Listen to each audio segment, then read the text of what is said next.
ಚಾಲಕನ ನಿಯಂತ್ರಣ ತಪ್ಪಿದ ಖಾಸಗಿ ಬಸ್ ಸ್ಕೂಟರ್ಗೆ ಡಿಕ್ಕಿ ಹೊಡೆದು ಪಲ್ಟಿಯಾದ ಪರಿಣಾಮ ಸ್ಕೂಟರ್ ಸಹ ಸವಾರಿ ಸಾವನ್ನಪ್ಪಿ 16 ಮಂದಿ ಗಾಯಗೊಂಡಿರುವ ಘಟನೆ ಬನ್ನಡ್ಕದ ರಾಷ್ಟ್ರೀಯ ಹೆದ್ದಾರಿಯಲ್ಲಿ ನಡೆದಿದೆ. ಮೃತಪಟ್ಟವರನ್ನ ಮೂಡುಮಾರ್ನಾಡು ಗ್ರಾಮದ 54 ವರ್ಷದ ಗೀತಾ ಎಂದು ಗುರುತಿಸಲಾಗಿದೆ.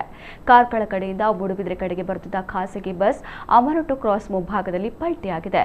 ಬಸ್ಸಿನ ಮುಂದುಗಡೆ ತೆರಳುತ್ತಿದ್ದ ಕಾರು ಬನ್ನಡ್ಕ ಬಳಿ ಹಿಂದುಗಡೆ ಬರುತ್ತಿದ್ದ ಬಸ್ ಅನ್ನು ಗಮನಿಸದೆ ಯೂ-ಟರ್ನ್ ತೆಗೆದುಕೊಂಡಿದೆ.